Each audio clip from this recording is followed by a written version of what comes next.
quero lembrar aos irmãos que muitas vezes há momentos, né, que na vida de uma pessoa a gente é marcado, né? São situações que passamos, circunstâncias, eventos que muitas vezes marcam as nossas vidas. Alguns marcam a nossa vida de uma maneira positiva, outras marcam a nossa vida de uma maneira negativa. Normalmente, nós nos lembramos mais e nos marca mais quando nós passamos pela dor, pelas dificuldades, pelos momentos ruins da nossa vida. E a gente acaba carregando essas marcas na nossa vida. Carregando. Por que eu estou dizendo isso? Porque era o que estava acontecendo com a nação de Israel. A nação de Israel estava carregando uma marca, um estigma sobre a sua vida. Havia algo que marcou o povo, que traumatizou o povo. Como muita gente, às vezes, está traumatizada. Por exemplo, algumas coisas que marcam a nossa vida, que nos traumatizam, por exemplo, é o abandono. Quando somos abandonados, quantas pessoas que foram abandonadas, filhos, né, em que foram abandonados pelos pais, foram deixados, né, à porta de uma outra família, ou no orfanato, ou às vezes largados no meio da rua. Né? Isso marca, isso fere as pessoas. Normalmente pessoas, né, que não conhecem seus pais, que são adotivos, elas carregam essa marca. Muitas estão bem porque tiveram famílias que lhes abençoaram, pais, né, que lhes adotaram, que foram melhores do que um pai, né, que o gerou. E sem dúvida Deus pode trabalhar em todas as situações, mas normalmente o abandono marca. Quando você se sente sozinho. Outra coisa que marca a nossa vida é o esquecimento. Quando somos esquecidos, quando as pessoas já não lembram mais da gente, quando já ninguém nos liga mais, quando ninguém já nos visita, quando ninguém, né, sente a nossa falta, isso marca a nossa vida. Não sei se você passou por isso. Outra coisa que marca muito a vida de uma pessoa é a rejeição, que é diferente. Às vezes você pode até ser lembrado, mas ser lembrado como uma pessoa rejeitada. Quando as pessoas não te querem, porque talvez você cometeu um crime, talvez você teve atitudes impróprias, você gerou dor para as outras pessoas, isso gerou uma mágoa e as pessoas te rejeitam. E muitas vezes você até mudou de vida, mas ainda é rejeitado por causa do seu passado. Isso marca as nossas vidas, isso produz marcas nas nossas vidas. Outra coisa que marca é quando a gente se sente sem valor. Quando a gente sente que não vale nada, que não tem nenhum valor, que não faria nenhuma diferença eu existir neste mundo. Isso marca a vida de uma pessoa. Outra coisa que marca muito as nossas vidas é a derrota. Quantos de nós, né, tentou muitas vezes empreender ou tomar algum rumo na nossa vida, ou iniciar um trabalho, ou um relacionamento, e aquilo não dá certo, aquilo dá errado, né, você é derrotado, não tem mais chance, não há possibilidade de reaver, houve uma derrota, não é algo que está pausado, é algo que você está selado, já não é mais possível. Isso marca as nossas vidas. Nós carregamos marcas nas nossas vidas. Né? Nós podemos ser marcados verbalmente, nós podemos ser marcados fisicamente, nós podemos ser marcados psicologicamente. Eu tenho algumas marcas na minha vida. Tem algo que me marcou muito a minha vida quando eu era garoto, no dia do meu aniversário de 7 anos de idade.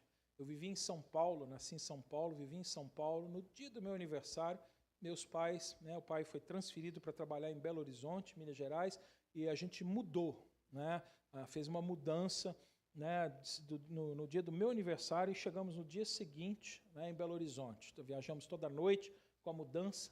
Eu viajei toda noite, né? Hoje em dia seria um absurdo, né? Mas naquele tempo, né, estava a mudança dentro de uma Kombi, e aí tinha a geladeira de casa deitada, e aí entre a geladeira e o teto da Kombi tinha um espaço assim, e foi ali que eu viajei, em cima da geladeira, né, deitado com as costas no teto da Kombi, né, 586 quilômetros de São Paulo a Belo Horizonte, né? Ali eu fui, com 7 anos de idade. E aí a gente chega em Belo Horizonte, para criança tudo é festa, né? Tudo é festa. Para mim foi uma alegria estar ali. tudo é festa. A gente chega em Belo Horizonte, o dono da Kombi, né, que fez a mudança para o meu pai, morava num outro bairro, aí ele chegou em Belo Horizonte, aí ele passou na sua casa para pegar uma outra pessoa para ajudar, né, a tirar as coisas da Kombi, do caminhão que veio também, com as mudanças, fazer a mudança, e ele tinha um menino da minha idade. E ele falou para o meu pai, deixa seu filho aqui com ele passa o dia aqui, porque ele vai ficar lá, não está arrumando as coisas, fazendo mudança, né? O menino não vai dar trabalho, não tem nada dentro de casa, não tem comida, não é, naquele tempo era assim, você só tinha água, deu uns 2, 3 dias, depois você mudava, as coisas eram diferentes do que era dia de hoje. Deixa ele aqui com o meu menino, e eu fiquei lá com o filho dele, aí, né, da minha idade, a gente brincou junto, saiu, andou pela rua, fomos brincar de esconde-esconde. Quem sabe o que é esconde-esconde? Você sabe? Tem gente que não sei se os jovens não. Vamos brincar de esconde-esconde. Eu escondi tão bem, ninguém me achou mais. E nem eu achei ninguém. Com 7 anos de idade, em Belo Horizonte, num lugar que eu nunca estava. Isso era mais ou menos 9 horas da manhã, e eu fiquei perdido em Belo Horizonte até quase 10 horas da noite. Porque eu não achava, eu não sabia onde ele morava, porque eu não conhecia as ruas, eu não achava os meninos que a gente estava brincando, porque eu escondi muito bem. Eu não achei mais, eu falei, e agora? Para onde eu vou? Eu não sei onde eu moro, ninguém conhece minha família. Naquele tempo não tinha telefone, não tinha nada, e eu fiquei. Até que chegou uma hora mais ou menos, já estava ficando de noitão assim, já eram umas 7, 8 horas da noite, eu já no desespero, menino, falei, pronto, acabou, eu vou virar mendigo, vou morar na rua. Sentei na porta de uma casa lá e desabei a chorar. Aí o dono da casa chegou, estacionou o carro ali em frente, me viu chorando, falou, menino, o que aconteceu? Por que você está chorando? Eu chorava compulsivamente, eu chorando muito. Aí eu falei assim, eu estou perdido. E aí ele perguntou, de onde você é? Eu falei, sou de São Paulo. Aí ele falou, você está perdido mesmo. Mas onde você mora? Não sei. A gente mudou ontem e chegamos hoje. Mas aonde você estava? Não sei, na casa de um menino. Qual que é o nome dele? Não sei. Não sabia nada. Meu primeiro dia, não sabia nada. Aí ele falou assim, você não lembra de nada? Aí eu falei, eu lembro que na hora que a gente estava indo para a praça brincar de esconde-esconde, a gente foi para uma praça, ele falou, bom, já lembro da praça, ok, tá bom. Ele falou, tem 3 aqui no bairro. Então, já ficou um pouco mais fácil. A gente passou em frente a uma casa, e o menino falou que tinha um pé de manga, que estava carregado de manga, e ele falou que era a casa da professora dele. Era a única coisa que eu lembrava. E aí, o cara falou, então, vamos dar uma volta. Me levou nas praças, olhou as praças, falei, e aí, você reconhece alguma coisa? Nada. Para mim era tudo igual, toda a praça era redonda. Em Belo Horizonte é assim, é tudo igual. Eu falei, é tudo igual. Para mim, não sei qual foi a praça que eu parei ali, não me lembro. Nada. Aí a gente andou, rodou, e ele começou a andar de rua em rua, no bar, rua em rua. De repente ele passa e eu vejo a mangueira. E eu vejo o pé de manga. Eu falo, foi aqui, eu passei aqui. Essa é a casa do professor do menino. E aí ele parou, bateu lá, aí falou, contou a minha história, aí a professora estava lá dentro de casa, tal, e ela foi pesquisando, até que achou quem era, né, o menino, e aí me levaram para a casa do menino. Aí eu cheguei na casa do menino. E aí eu já estava desesperado. Falei, agora, depois de perdido, passar disso tudo, ainda vou chegar lá e vou tomar uma coça do meu pai. Aí eu chego, graças a Deus, meu pai ainda não tinha chegado. E eles também já estava, todo mundo já assim, né, louco, porque perderam o menino do homem.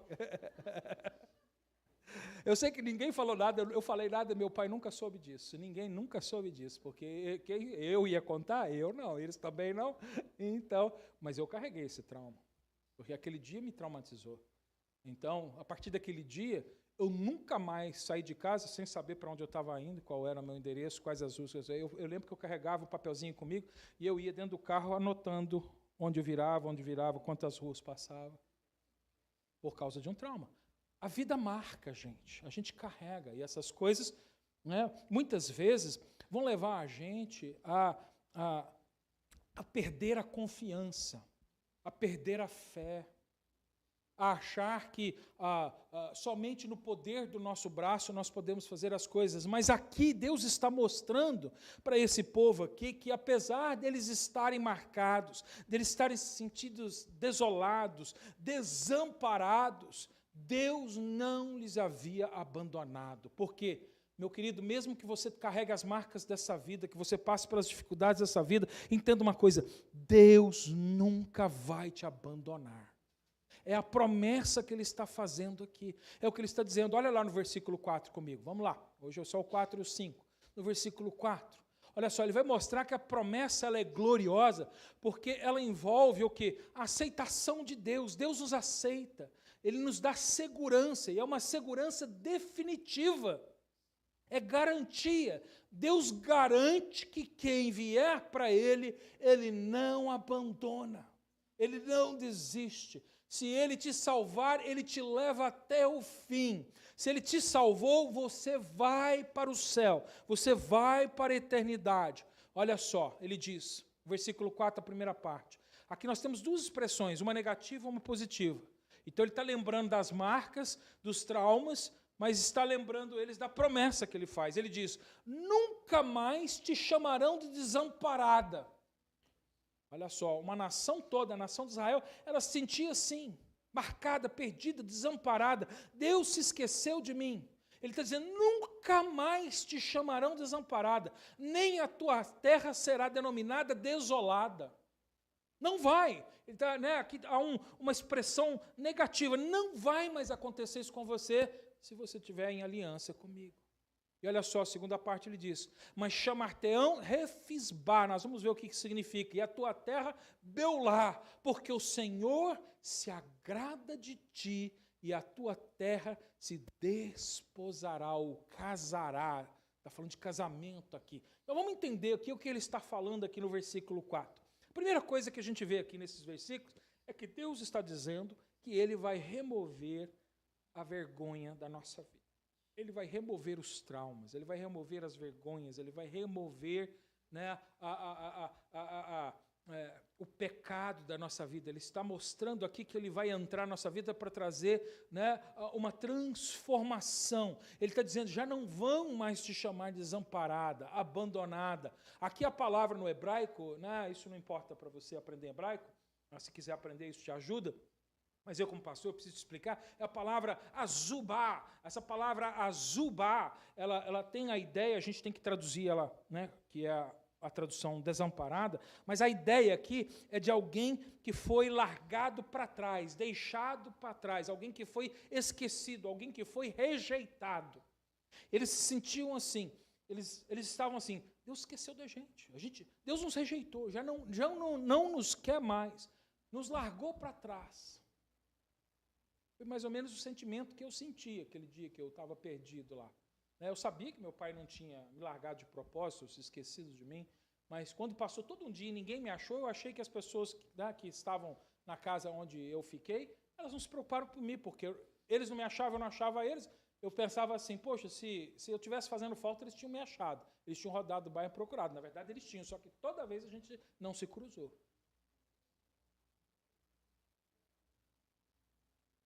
Isso gera. Então, eles pensavam isso. Você está em Isaías, vai lá no capítulo 49, você vê. Volta um pouco aí, nós estamos no 62, vai em Isaías 49. Isaías 49, versículo 14 e 16, mostra isso. Aqui, a palavra de Deus mostra como os israelitas se sentiam. Olha só. Isaías 49, de 14 a 16, diz assim. Mas Sião diz, Sião é Israel, querido, é Jerusalém, né, o povo de Deus naquele tempo. Mas Sião diz, o Senhor me desamparou. Olha só como ele se sentiu. O Senhor me desamparou. O Senhor se esqueceu de mim. Era o sentimento. Eles estavam marcados pela guerra, pela fome, pela destruição, pelo exílio, pela escravidão, por tudo aquilo que eles estavam vivendo, eles estavam marcados. O Senhor nos amparou, o Senhor se esqueceu de mim. Olha só o versículo 15. Acaso pode uma mulher, aí agora Deus entra falando para eles, vocês pensam que eu esqueci de vocês, mas Deus não se esquece, olha só. Acaso pode uma mulher esquecer-se do filho que ainda mama? Às vezes a gente, como pai, até esquece um pouco dos filhos, assim, mas depois esquece tão grande. Mas enquanto o menino pequeno, ele precisa comer, ele precisa mamar, a gente não esquece o menino de jeito nenhum. Né? A irmã vai enfrentar isso daqui uns dias. Né? Ela vai esquecer do marido. Prepara, hein, Léo?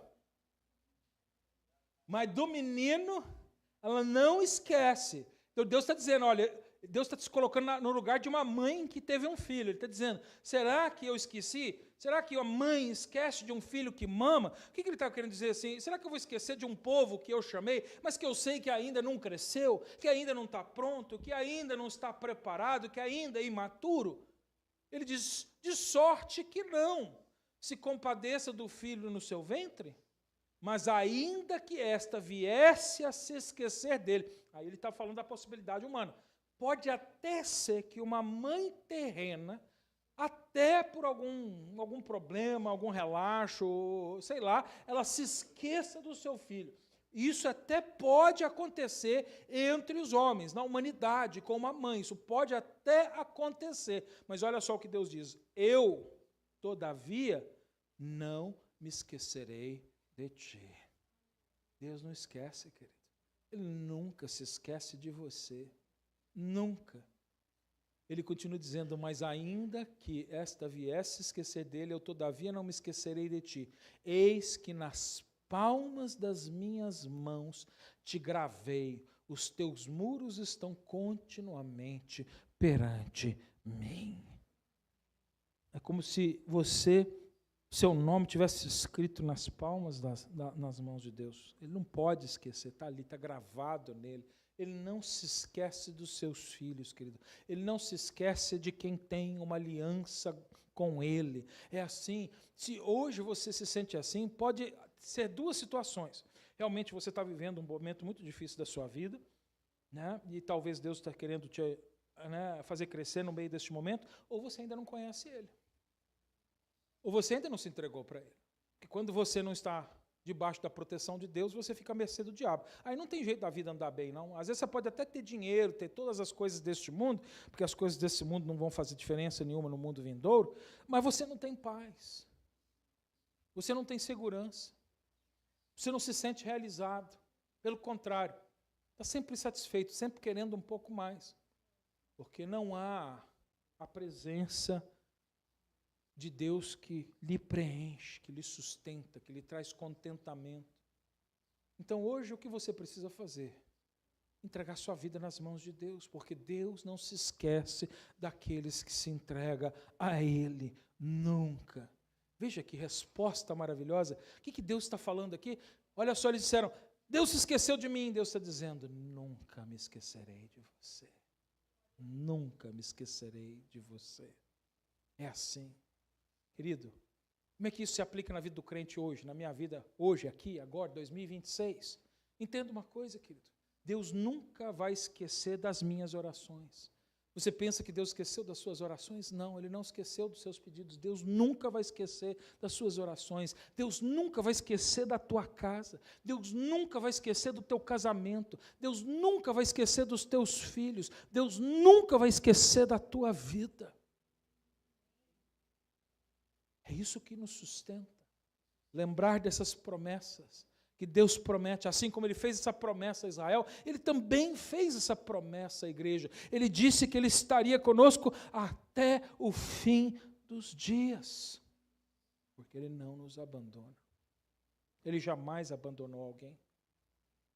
Querido, o que define você, querido, não é a sua identidade, não é as circunstâncias da sua vida, não são as coisas que você viveu, as marcas que você carrega. O que define a vida de um crente é a palavra de Deus. O que define a vida de um crente são as promessas que Deus fez. Creia. Segunda coisa que ele mostra aqui para a gente é que Deus, ele transforma a desolação em aliança. Isso é muito importante. Olha só, ele diz, nem tua terra se denominará desolada. Desolado, né, significa ruína, significa esterilidade, não se produz nasce, significa abandono, devastação, tudo isso. Jerusalém, literalmente ele havia ficado assim. Né? Em Jerusalém não crescia mais nada, não tinha mais nada, não havia mais proteção nenhuma. Jerusalém ficou completamente devastado, não passava de um vilarejozinho de gente pobre e doente. Por anos e anos e anos na história da humanidade. Foi assim que ficou. Mas Deus disse, eu mudo tudo. Inclusive a história de uma cidade, a história de uma nação. Lá em Joel, capítulo 2, profeta Joel, capítulo 2, versículo 25, Deus ele faz essa promessa, a mesma que a gente está vendo aqui em Isaías. Lá em Joel 2, 25, ele diz assim, restituir-vos-ei os anos que foram consumidos pelo gafanhoto migrador, pelo destruidor e pelo cortador, o meu grande exército que enviei contra vós outros. Olha só, eu já cansei de ouvir pregador pregar nessa passagem. Nunca pregam a verdade. Não vou dizer nunca, porque deve ter pregador que prega a verdade. Mas a maioria dos pregadores que eu já ouvi na internet pregando essa mensagem, eu só prego para falar de dinheiro. Porque o devorador vai comer suas finanças, porque o devorador vai comer o seu dinheiro, vai comer o seu salário, porque o devorador, e eu repreendo o devorador na sua vida, e o devorador não vai mais comer o seu dinheiro, não vai mais comer, é só conversa fiada. Isso aqui não tem nada a ver com dinheiro, querido.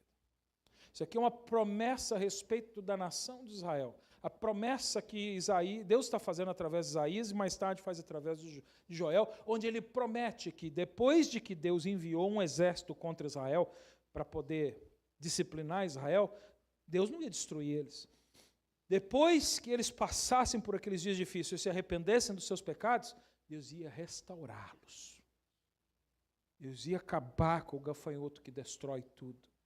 E aqui o gafanhoto representa esses exércitos que vieram contra Israel, o exército da Babilônia, os exércitos do Egito, os exércitos que se levantavam para vir destruir a nação de Israel. E não é os bichos que comem seu dinheiro. O bicho que come seu dinheiro é falta de organização. O bicho que come seu dinheiro não é o gafanhoto. O bicho que come seu dinheiro é você não fazer plano. É você não economizar. O bicho que come seu dinheiro é você ser tolo. Gastar dinheiro à toa. Esse é o bicho que come seu dinheiro. Se você se organizar, seguir princípios bíblicos, obedecer a Deus, investir com inteligência, sem ganância, sem amor ao dinheiro, não tem bicho que come seu dinheiro, querido. Você vai prosperar, você vai crescer. Não é isso que está falando aqui. Ele está fazendo uma promessa de restauração. Ele, olha, foi destruído, mas eu não vou te abandonar. O profeta Jeremias faz a mesma promessa, lá no capítulo 30, versículo 17. Jeremias diz, porque te restaurarei a saúde e curarei as tuas chagas, diz o Senhor, pois te chamaram a repudiada, dizendo, é Sião, já ninguém pergunta por ela. Olha só, estava completamente esquecida, ninguém perguntava. E aqui ele também não está falando de cura de câncer, não está falando de cura de dor de barriga, nada disso. Muita gente pega esse versículo para falar, não, está vendo? Olha só, Jeremias 30 diz assim, eu vou curar e aí vai acabar a sua dor de barriga, vai acabar o seu câncer. Não é nada disso aqui. Ele está falando de um outro problema, uma outra enfermidade, o pecado. E ele diz que vai curar. Ele vai levar essa nação ao arrependimento, a uma transformação espiritual, interior, onde esse povo rebelde que não crê, vai se arrepender e vai passar a crer. É uma promessa futura, porque isso ainda não aconteceu, nada disso ainda aconteceu. Ainda vai acontecer, porque Deus não abandonou, não quebrou a sua aliança, porque quando Deus promete a restauração, Ele faz aliança. E Deus fez aliança com essa nação, assim como Ele fez aliança com aquele que crê no nome de Jesus Cristo. Ser parte da igreja é ter uma aliança. E o selo da aliança é o Espírito Santo de Deus. Quem carrega o Espírito está selado para a eternidade na aliança de Jesus Cristo. Você tem uma herança. É isso, ele está dizendo. Olha só, o que mais que a gente aprende aqui nesse versículo? Ele diz que ele dá um nome novo ao seu povo. Lembra que no versículo 3 ele também falou isso, que a gente recebia nome novo, eu já expliquei isso aqui para os irmãos, eu não vou entrar em detalhe a respeito disso, mas aqui ele deu alguns nomes, ele diz Chamar-te-ão Refisbá. O que é Refisbá? Refisbá significa o meu prazer está nela. Ou seja, ele está dizendo, olha, eu vou mudar você ao ponto de que o meu prazer vai ser você. Você que é um pecador, que é inimigo de Deus, que é contrário às coisas que Deus quer, Ele vai mudar a sua vida ao ponto de olhar para você e falar assim, você me dá prazer. A nação de Israel vai ser prazer para Deus. Ele está começando a usar esse tipo de linguagem aqui agora, porque ele vai fazer a conexão da aliança, do relacionamento que ele tem com os seus filhos, do relacionamento de marido e mulher. Ou seja, ele quer mostrar que há uma intimidade que é uma coisa própria de um casal. É uma coisa bem íntima. É muito profunda. Então ele vai começar a usar isso. Então ele está dizendo, olha, você vai me dar prazer. Eu vou encontrar prazer em ter você comigo.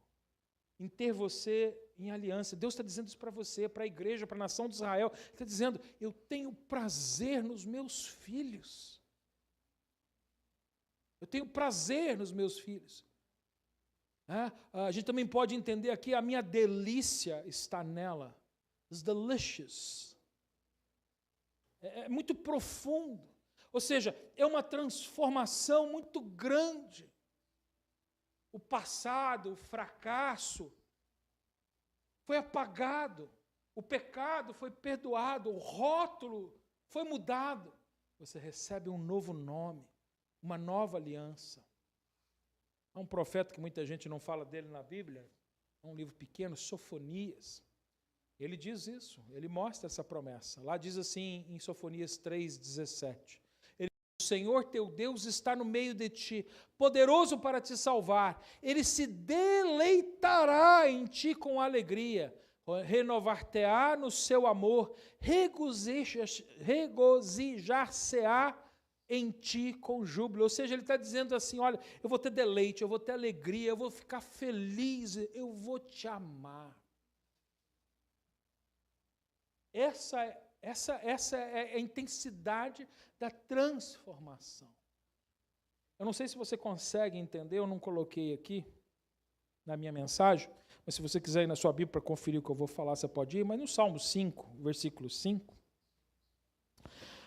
Deus fala uma coisa que a gente tem dificuldade de aceitar, porque a gente foi criado dentro das igrejas ouvindo um ditado que não é verdade, de acordo com a palavra de Deus. Você talvez já ouviu esse ditado. O que nas igrejas as pessoas dizem? Que Deus odeia o pecado, mas ama o pecador. Você já ouviu isso? Que Deus odeia o pecado, mas ama o pecador? Eu vou dizer para você que isso não é verdade. Sem dúvida, Deus tem amor por toda a humanidade, mas na Bíblia não diz isso. Na Bíblia, aliás, diz o contrário. E no Salmo 5,5 diz isso. Que Deus odeia tanto o pecado quanto quem pratica o pecado. Lá diz assim, né? Deus odeia, ou Deus, né?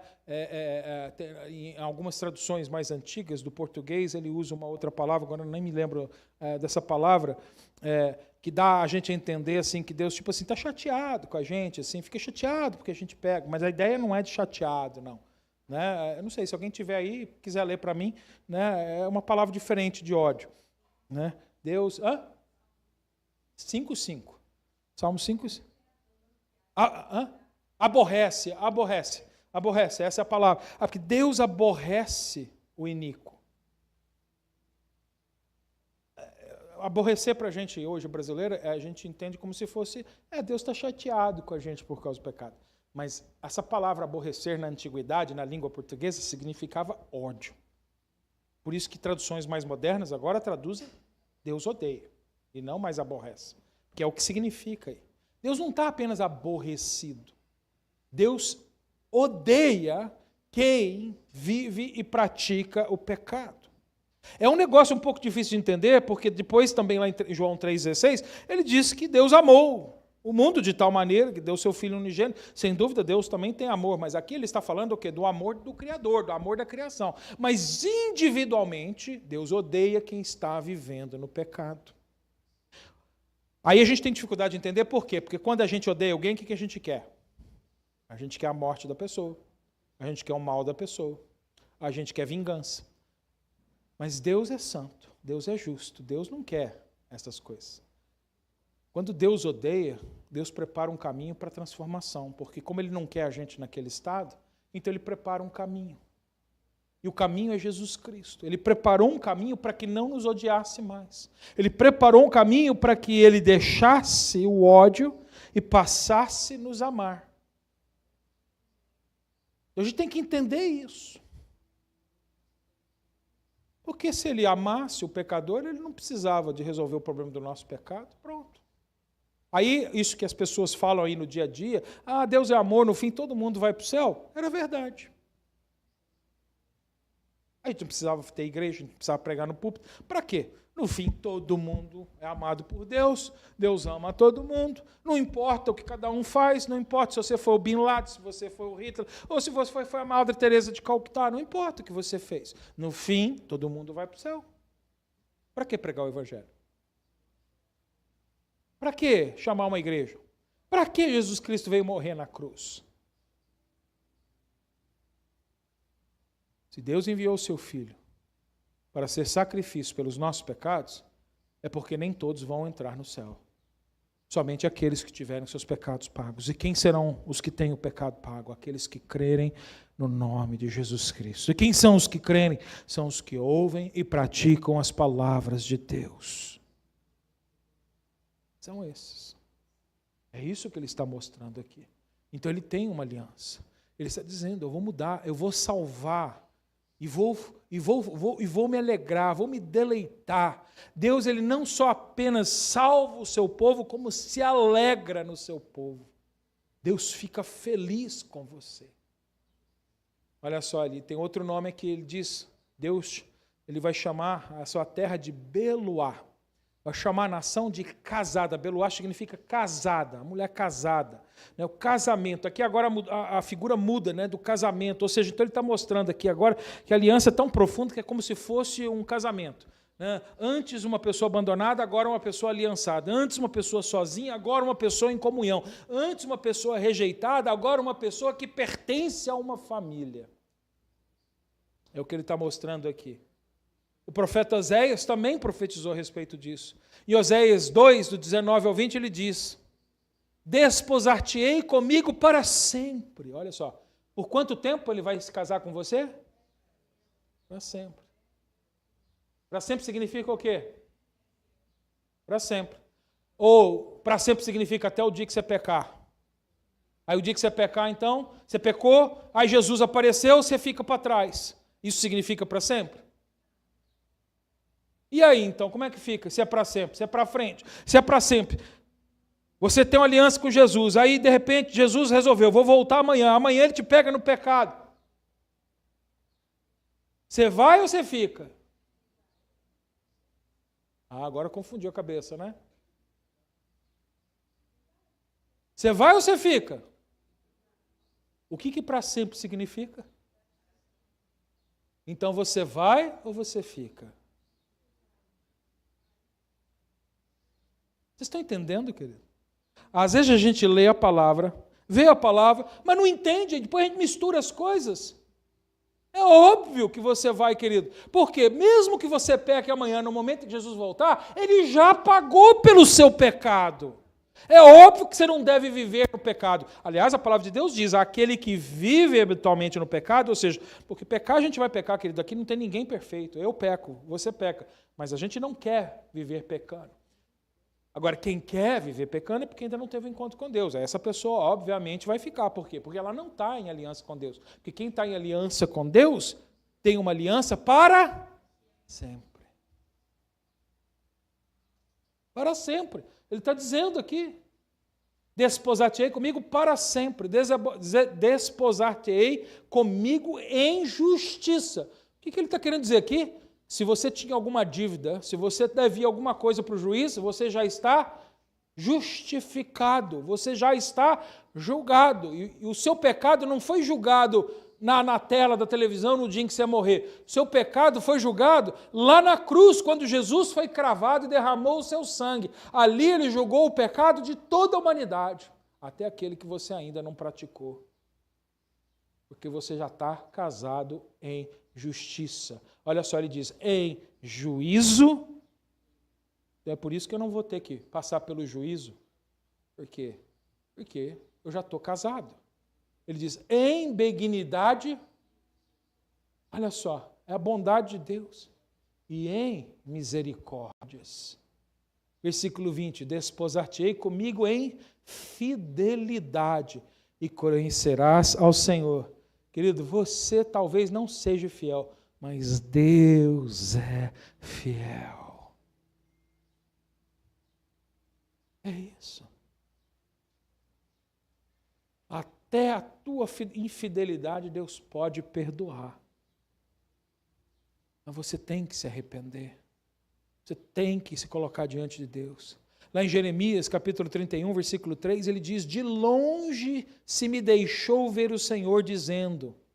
Olha só, Jeremias teve a oportunidade de ter uma visão, de ver Deus de longe, assim, né? Ele estava vendo Deus falar. É lógico que isso aqui é uma figura de linguagem para demonstrar que ele estava ouvindo o que Deus estava falando. E ele diz assim, aí, o que Deus estava falando? Aí ele diz, com amor eterno eu te amei. Olha que declaração linda que Deus estava fazendo para a sua nação.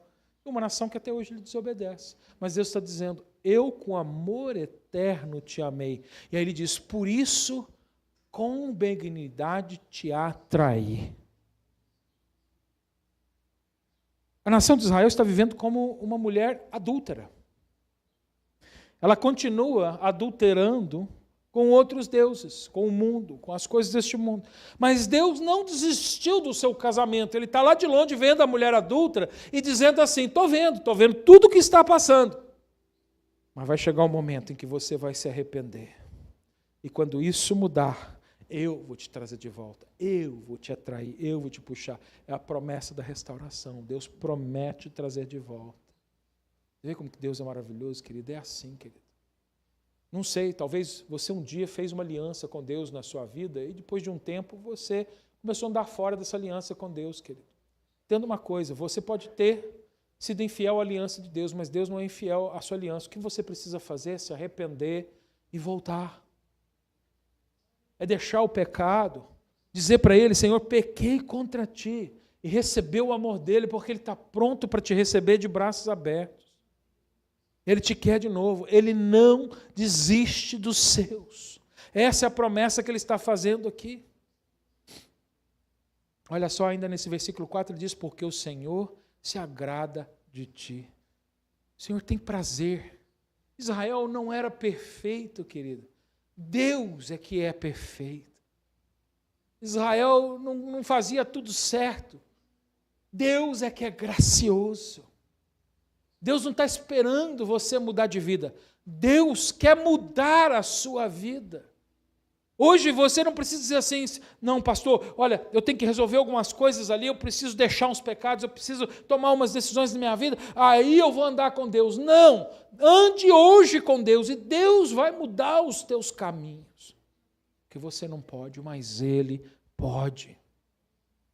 Salmo 149, 4 diz assim, porque o Senhor se agrada do seu povo e de salvação adorna os humildes. Vê que Deus não está procurando gente soberba, gente pura, gente reta, gente perfeita, gente boa. Ele está procurando gente humilde. E Ele adorna, e Ele salva. Hoje Ele só precisa de um coração humilde diante de Deus, reconhecendo a sua falha, para que Ele possa mudar a sua história e te dar um valor que você não tinha, te entregar um nome novo, a selar uma promessa sobre a sua vida. Essa é a ideia aqui. A gente chega agora no versículo 5 e a gente vê aqui que agora ele faz uma relação aqui com o casamento aqui. Ele está retratando aqui, né, o versículo 5, o versículo aqui, mostrando que é como se fosse um noivo que estivesse na hora do casamento. E aí, daí a pouco, na próxima sentença, ele mostra o noivo, depois de casado, no momento da lua de mel. Olha só o versículo 5, ele diz, porque como jovem desposa a donzela. Donzela significa que é uma mulher virgem. Mora a mulher virgem. Então, o jovem que está esperando a sua esposa virgem, os dois virgens que vão experimentar as delícias do relacionamento matrimonial pela primeira vez. Ele está dizendo aqui, essa sensação de Deus. É isso que ele está querendo que a gente entenda. Aquele que está casando. É assim que teus filhos se desposarão. E olha só, aí agora ele fala do momento da lua de mel. Como noivo que se alegra da noiva, assim de ti se alegrará o teu Deus. Foi gostoso a hora do casamento, porque agora você fala, está entrando, Eu me lembro, o dia que eu me casei, aí a Priscila foi entrando, com a belezura, assim, eu falei, que mulher bonita, Eita, coisa boa. E eu vim assim, agora é minha, Porque antes não, antes tinha lá os gavião, rondando, o pai dela tomando conta, o irmão tomando conta, Tá lá, não podia, chegar muito perto, estava lá, tudo de olho, E aí eu lembro quando ela começou a entrar assim, eu falei, agora é minha. Agora é minha. E ela foi entrando, é assim, é isso que ele está dizendo aqui. É assim que Deus está esperando a sua vida. É assim que Deus está esperando a nação de Israel. Vai chegar um momento em que ela vai se humilhar, em que ela vai se arrepender. E olha só como Deus perdoa os pecados da nossa vida, como Ele nos limpa completamente, que Ele vai olhar para aquela mulher que foi adúltera por muito tempo, mas Ele vai recebê-la como se ela fosse uma donzela virgem, que nunca se contaminou, que nunca foi impura. É uma obra que só Deus pode fazer. Por isso que a palavra de Deus diz que, se nós cremos em Jesus Cristo, Ele nos purifica de todos os nossos pecados. Você se torna santo não é porque você tem uma auréola na cabeça, você se torna santo porque Deus é santo e Ele te purifica. É a pureza de Deus que agora está aí, Ele olha para você e Ele te recebe como se você nunca tivesse pecado na vida. É os olhos de Deus para você quando Ele te salva. É minha donzela. Ele diz, você está vindo, Ele está dizendo, é minha. E aí depois que acaba o casamento, eu lembro que acabou o casamento, a gente foi para a festa, e eu estava doido para a festa acabar, porque eu queria ir para minha festa. Para a nossa festa, para a nossa lua de mel. Eu falei, esse povo não acaba de comer, gente, come logo, acaba logo. Eu quero, e é isso, eu não quero ser inconveniente aqui para os irmãos, mas é esse o retrato que Deus está usando aqui. Agora, a segunda sentença aqui do versículo 5 é exatamente isso. Ele está mostrando primeiro que o Deus aqui, ele se alegra, como um noivo que se alegra da noiva, a expectativa, a celebração, o prazer, o afeto, a honra, é isso que ele está dizendo aqui. Mas depois ele está mostrando aqui, na segunda parte, a alegria da consumação do casamento, porque o casamento, na verdade, só está consumado depois do casal entrar em intimidade, em desfrutar dos prazeres da vida de marido e mulher. E Deus está dizendo assim, é isso, eu estou esperando você vir para que a gente desfrute do melhor, para que a gente desfrute do prazer. Sexta-feira eu estava conversando com uma jovem, e a gente estava falando a respeito das coisas do céu, e ela estava dizendo assim que ela não entendia como é que isso funcionava. Ela pensava que a gente ia para o céu, e aí a gente ia ficar assim, que nem uns anjinhos, assim, vestido de branco, com os braços abertos pela eternidade, cantando, oh, glória, santo, santo Deus, oh, glória. Aí ela falou assim, é assim que a gente vai estar lá? Porque ela falou assim, não sei se vai ser muito legal ficar no céu pela eternidade fazendo isso. Não, querido, não é assim. Sem dúvida a gente vai estar lá adorando a Deus, mas a palavra deixa claro para a gente que a gente vai ter uma vida, nós vamos ter uma casa. Jesus disse que Ele está lá preparando já uma casa para a gente morar, a gente está preparando lugar, a gente vai ter uma vida, a gente vai ter comunhão entre os irmãos, nós vamos adorar a Deus, nós vamos desfrutar da presença. E aí eu fui explicando algumas coisas, fui explicando Aí eu falei assim, olha, eu não quero ser grosseiro, mas a ideia da palavra de Deus é como se nós estivéssemos vivendo, né, um orgasmo eterno. É uma alegria tão grande, é uma sensação de alegria, de felicidade, de emoção, de prazer, de inteireza tão profunda,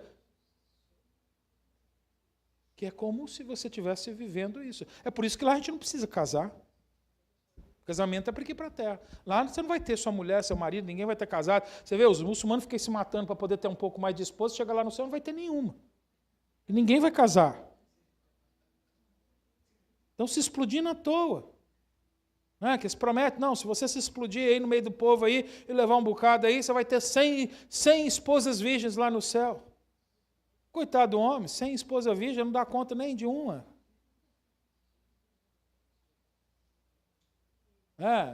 Umas promessas falsas. Não, por isso que a Bíblia diz que ninguém vai se dar em casamento, ninguém vai casar. Por quê? A gente não precisa disso mais para ter prazer. A gente precisa que agora aqui sozinho eu estou incompleto. A Bíblia diz que quando homem e mulher se unem, eles se tornam uma só carne. A gente tem interesse, a gente está completo. Se Deus não te quer casado, é por isso que Ele então te dá um dom do Espírito Santo de Deus, que é o dom da celibacia, para você não se sentir incompleto. Então o Espírito Santo te preenche naquele lado onde você não está inteiro, porque nós não nascemos para viver sozinhos. A gente só se torna um quando tem dois. Enquanto a gente é um, a gente é metade. E a gente desfruta disso. Era para ser muito mais legal, se não fosse a Eva. Era para ser mais prazeroso. Mas a Eva pecou, Adão também, né? Vamos jogar a culpa nele também, porque não foi só culpa dela, né? Ele também. Aí o casamento ficou uma coisa meio difícil. Tem as horas boas, mas também tem as horas bem ruins. Não era para ser assim. Mas o pecado entrou, então ele atrapalha nosso gozo, a nossa harmonia, a nossa parceria. Por isso que a gente precisa lutar contra o pecado, para não atrapalhar o nosso casamento. Para a gente poder ter mais tempo de desfruto do que tempo de briga e de luta. Quando a gente está vivendo muitas brigas no casamento, muitas lutas no casamento, é porque a gente também está vivendo muito tempo no pecado. É um bom sinal. Como é que está o termômetro do seu casamento? Seu casamento tem mais alegria, mais desfrute ou mais briga? É sinal que dentro do casal está vivendo mais no pecado do que na presença do Espírito de Deus. Porque quando a gente vive mais na presença do Espírito de Deus, a gente desfruta mais, fica tudo diferente. Tem mais alegria, tem mais desfrute, tem mais prazer, tem mais gozo. É o que Deus está dizendo. Quando você entrar na minha presença, vai ser perfeito, vai ser completo. Por exemplo, João, o evangelista, quando ele pregou e falou de Jesus, no capítulo 3, que você conhece muito bem, porque lá tem João 3,16, e Deus amou o mundo de tal maneira que deu o seu Filho unigênito. Quando chega lá no versículo 29, por exemplo, ele faz a referência do nosso relacionamento com Jesus como se fosse noivo e noiva. Ele diz lá no 29, o que tem a noiva é o noivo, o amigo do noivo que está presente e ouve muitos se regozijar por causa da voz do noivo, pois esta alegria já se cumpriu em mim. O que ele estava querendo dizer aqui? Que é isso. Jesus é o noivo, a igreja é a noiva. Quando nós estamos juntos, a alegria se cumpre em nós. É assim, é esse relacionamento, é isso que Deus quer. Lá no fim, no último capítulo da Bíblia, em Apocalipse capítulo 19, quando está tudo acabando, sabe o que ele fala? Ele fala do casamento. Ele diz, alegremos-nos, exultemos e demos a glória, porque são chegadas as bodas é casamento, do Cordeiro, cujo esposa a si mesma já se ataviou. Olha só, é assim. É isso que Deus quer. Uma igreja casada, um povo aliançado, um povo que desfrute, um povo que encontra Deus, um povo onde ele se delicia. Então, o que a gente aprende dessas coisas que nós falamos hoje aqui, para a gente encerrar? Algumas coisas para você aprender. 4 coisas. Primeiro, Deus pode mudar a sua identidade, querido. Deus pode mudar a sua vida. O seu passado não te define. O que te define é o futuro que Deus tem para você. Creia em Deus. Segundo, Deus restaura as áreas devastadas, querido. Se você veio de uma família devastada, de um ministério devastado, se o seu coração está devastado, Deus tem poder para restaurar e mudar a sua vida. Terceiro, Deus continua se agradando do seu povo, querido. Mesmo que você ainda esteja em processo, mesmo que você ainda se sinta fraco, mesmo que você ainda esteja vivendo com lágrimas, Deus tem prazer em você. Quarto, nossa esperança está na aliança divina, na promessa de Deus. É aí que está. Hoje é dia, querido, a hora é agora. Não deixe para amanhã, não deixe para depois. Jesus prometeu que onde 2 ou 3 estivessem reunidos em nome dele, ali ele estaria. E Jesus hoje está aqui. E se você hoje, com arrependimento do seu coração, se confessar diante dele e se humilhar e dizer: Deus, muda a minha vida, me dá um novo coração, me dá entrada nessa aliança, Deus hoje vai te dar a oportunidade de começar uma vida nova, para que você desfrute das bênçãos maravilhosas, das promessas gloriosas, da grandiosidade dos milagres de Deus, em nome de Jesus. Obrigado, Pai, obrigado pela Tua igreja que hoje aqui está reunida. Eu peço que o Senhor possa agir em nossos corações, nos dando um novo coração, um coração como o Teu. Que o Espírito Santo de Deus traga convicção para crermos. Cremos, Deus Pai, que Tu és Deus e Senhor, para crermos que somos pecadores e que o nosso pecado nos condena a uma eternidade de juízo. Para crermos que pelo sangue de Jesus os nossos pecados são perdoados e a nossa vida é lavada para um relacionamento eterno para sempre. Senhor, dai-nos confiança, segurança. Em nome de Jesus Cristo eu oro. Amém. Convido você a ficar de pé neste momento para a gente adorar o Senhor Jesus. Enquanto